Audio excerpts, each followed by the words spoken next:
Hello, everyone. It's here, Dr. Bonsenso. It's been a while. I think we haven't had any video blog recently. I know we have to schedule a new live Q&A session for May, and we will probably do that in a few Mondays for subscribers. But today I'm here again for a new video blog on our series of how to provide non-pharmacological support to patients with long COVID. So again, we are still focusing on non-pharmacological support because this is still a critical point. In next videos, we will start discussing about pharmacological options. So we've discussed family support, school and social supports, the use of tools like wheelchairs and other activities. And we still have to discuss a bit more about post-successional malaise and pacing. Maybe next episode will be on that. But today, uh, I was inspired by a post I saw maybe on LinkedIn and X from the Crunch Me Association, which is one of the most important non-profit association around myalgic encephalomyelitis. And this was a post on long COVID. And that inspired this video consultation, which is about the correct diagnosis of long COVID. Because everyone and more people are now talking about long COVID because the evidence around the massive societal impact of this condition is growing more and more people are being aware of the problems we are facing because millions of people are limited due to long COVID.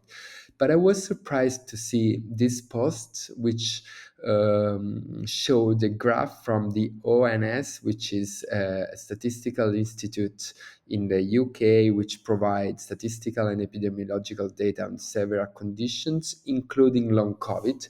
And this graph talked about having nowadays in the UK, if I'm not wrong, more than 1 million and 500,000 people suffering with persistent symptoms following COVID for at least 12 weeks, which is a huge number. But what surprised me about this graph, and you will able to see the graph and the link to the Crunch Me Association in my blog, what surprised me was that in this graph you can see a column, with a bar with the old number of people suffering from persisting symptoms, and then three other bars about how these patients were a lot, a bit, or none at all limited, functionally limited by these symptoms. And I was surprised to see that about 20% of these millions and more people with persisting symptoms after long COVID had no functional limitation from these symptoms, but still these were considered as having long COVID. And I think we have a big problem if we think that these patients having symptoms but not having a functional limitation may have long COVID for a number of reasons. And this is a critical point because if we make a wrong selection of patients, this will be reflected in epidemiological data, economical data, but also when we design or perform clinical trials. If we include wrongly diagnosed patients, we will have maybe falsely negative results from trials because maybe not all patients were actually suffering from long COVID. And this is something many experts in the field of long COVID and myalgic encephalomyelitis are saying, because sometimes these trials show that, I don't know, like the Paxlovid or antivirals trials on long COVID are showing that overall people treated with an intervention or placebo are having the same outcomes. But if you then see more in details, the patients who received the intervention, some of them had a great improvement, an unexpected great improvement with the antivirals, for example, or a monoclonal antibody. suggesting that indeed some patients may strongly benefit from some interventions, and probably the overall non-significant difference between the placebo and the interventional group may be due to the wrong selection of patients. So here is my point about that graph. The overall summary is that if we consider patients with persisting symptoms and no having functional limitation as long COVID, we are making a wrong diagnosis, because it is in the clinical definition of long COVID that persisting symptoms following the initial infection need to have a clinical impact on daily functioning. We know that many guidelines provide slightly different definitions of what long COVID is. For example, according to some guidelines, symptoms need to persist for 4 weeks, for others, 8 weeks, 12 weeks, or 6 months, need to have one or more symptoms, blah, blah, blah. But all agree that symptoms need to impact on daily functioning of patients. And this is not surprising because, every disease is a disease because it creates an impact on daily life of patients. For example, pneumonia, children are dyspnoic, cannot run, may have difficulty breathing. I don't know, meningitis, children have headache, confusion, whatever. In cancer, patients have a functional limitation, their body organs based on the type of cancer have extreme fatigue, and whatever. In hypothyroidism, patients are extremely tired. In anemic patients, they're extremely tired. If they are children, they have growth problems and so on. In celiac disease, patients have diarrhea, abdominal distension, poor growth, and so on. In autoimmune diseases, patients have symptoms impacting daily life, like joint pains and whatever, based on the countless diseases. So basically, every disease has an impact on daily life. If someone reports some symptoms with no impact on daily life, that person probably cannot be labeled as being sick. Like, for example, myself, I can have some headaches, I can be tired some days, but as long as I'm able to take care of my families, to go to work every day, to train once a while, and whatever, I'm a healthy person. I cannot say I have long COVID. This is a critical point because many people questions if long COVID is real or not. And if we make this kind of mistakes, this is a critical. We are making several mistakes. First of all, we fuel those not trusting the conditions, but also we make wrong patient selections, and this is going to have a negative impact on research, which in turn is having a negative impact on our patients' chance to access proper care, research, pharmacological management, and ultimately the chances of improvement are lower and lower. And indeed, long COVID is a complex multisystemic syndrome, which is characterized by persisting symptoms who have a strong impact on daily life. People tells me that the clinical diagnosis is difficult. Some papers indeed says the same, but I don't fully agree, because I can agree it's difficult if you consider, sometimes parents or patients comes to myself and say, my child had got COVID, and then is now is tired more than usual, so I'm worried it can be long COVID. So I start talking with families, and eventually they tell me, yes, my son is tired, but he's playing football 4 times a week, and he's attending school full time. His grades and scores are fine as before. So how this child living the very same life as before COVID can have long COVID? The typical patient with long COVID has multiple signs and symptoms, and these symptoms impact on daily life. The fatigue is extreme, meaning that they get tired even doing a few floors of stairs. They are so tired that if they were playing football for 12 or 20 years, now they are not able to play their loved sport anymore. If they can have cognitive issues, this means that they were great at school. Now they are not able to memorize history or math anymore. They got confusions with words. They struggle to keep concentrate, and they collapse on their desk after a few hours of lessons, or they struggle to keep working as they were doing before. This is a brain fog or cognitive fatigue.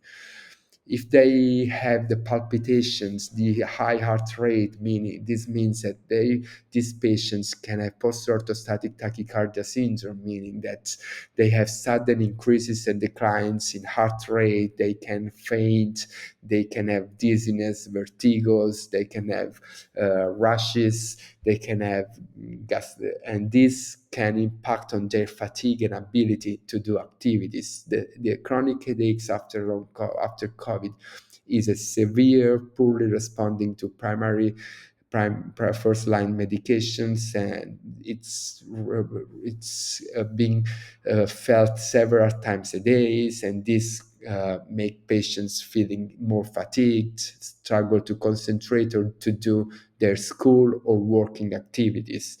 Patients may have gastrointestinal symptoms, meaning that they are so severe to have multiple pains that they stop them during their activities, may have constipations of diarrhea, may have difficulties in eating, and of course, this impact on daily life. Patients may have chronic smell and taste issues, and trust me, I've had several patients suffering with this problem.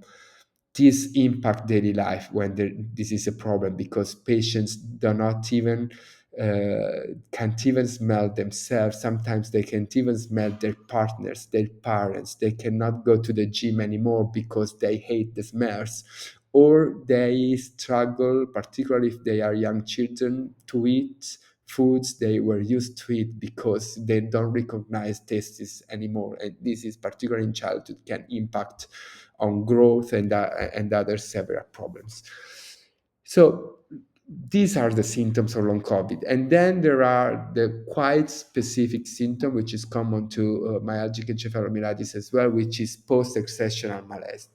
This means that even minor physical, cognitive, or emotional efforts lead the patient to suffer extreme malaise for hours to days. Extreme malaise means that these patients lay down on a bed, on a sofa with no lights. They cannot support, they cannot tolerate sounds or light for hours to days. They are literally unable to do anything. And this never happens to otherwise healthy patients, because they can be tired like after a football game, but they can rest 1 hour and they are back to normal life. So this is the clinical presentation of patients, and usually patients with long COVID have multiple of these very specific and debilitating symptoms. In my opinion, those 20% of patients that report persisting symptoms after COVID without daily impact, to me, will not even consider as having long COVID. If I have to design a clinical trial, I will never include those patients within a trial because they don't have long COVID, and they will make confusion in the interpretation of my data. So, in my opinion, even the clinical diagnosis is relatively easy because not a lot of conditions have all these clinical findings and these specific clinical findings I mentioned to you so far, particularly when there are more than one. In addition, we do have diagnostics that can support this test. A 24-hour electrocardiogram with heart rate variability can clearly document inappropriate orthostatic tachycardias, post-orthostatic tachycardia syndromes. A stent test can also document post-orthostatic tachycardia syndrome. A cardiopulmonary exercise testing can shows functional limitation due to muscular deconditioning or and or cardiopulmonary problems. Brain PET can show brain hypometabolism. Pseudoscan or skin biopsies can show um, small fiber neuropathies, just to mention a few. And in my opinion, it's always important to perform an extensive routine set of tests to exclude other diagnoses that can have a similar clinical presentations. Thyroid function need to be tested, complete blood count for anemia, iron, ferritin, autoimmunity screenings, all these tests, celiac disease, diabetes, all these tests are part of my routine workup to exclude other diagnoses that may at least make it more complex to or can make us unsure that this case is really long COVID or not. Sometimes an MRI may be needed because, particularly for those with pains in the bodies or chronic headaches, we have to exclude like brain tumors or masses or multiple sclerosis. This is always important. I know that some guidelines like WHO included in the definition that other diagnoses may not entirely exclude the diagnosis of long COVID. And I know why this happened, because family associations fought to have this included. Somehow I can understand them, but in my opinion, it's always a priority to first exclude other diagnoses which can have a similar presentation and are treatable, because sometimes happens that people focus on long COVID and after a while they discover they had a treatable condition which was diagnosed late. So this is what I usually do, and I usually this is like the steps that bring me to diagnose long COVID. Of course, we do need uh, biomarkers, blood diagnostic tests, and within research settings, we are getting very close. Nowadays, we have a number of proteomic profiles that are more characteristics of long COVID. We also discovered one for pediatric patients, which had a very high accuracy, which of course we need to validate, but also in other patients, the same has happened. We have the providing a microRNA profile, which is showing mTOR hyperexpression in patients with long COVID, which leads to chronic inflammation. This also has the potential to become a diagnostic biomarker. But overall, I think the clinical diagnosis based on history and the test I told you are mandatory to make a correct recognition of patients, because otherwise, this is going to have critical implications for researchers, clinical practice, but most importantly to patients. So I wanted to clarify this point because I had a few discussions on social media when I commented on a crunch me post saying, okay, this 20% probably, I was provocative as sometimes am, but I thought it was important to discuss this point. Those 20% of patients with symptoms and no daily impact most probably don't have long COVID. And this is important for all the reasons I had. And this is the very first critical step, because if we do the proper recognition of long COVID, then we can activate the other non-pharmacological interventions I mentioned in the other steps, and then we can implement the pharmacological interventions. We do, some of us do, and we are still keeping researching for new conditions. So please let me know what are your thoughts. If you have comments, please, questions, ask me. I'm going to reply to every one of you.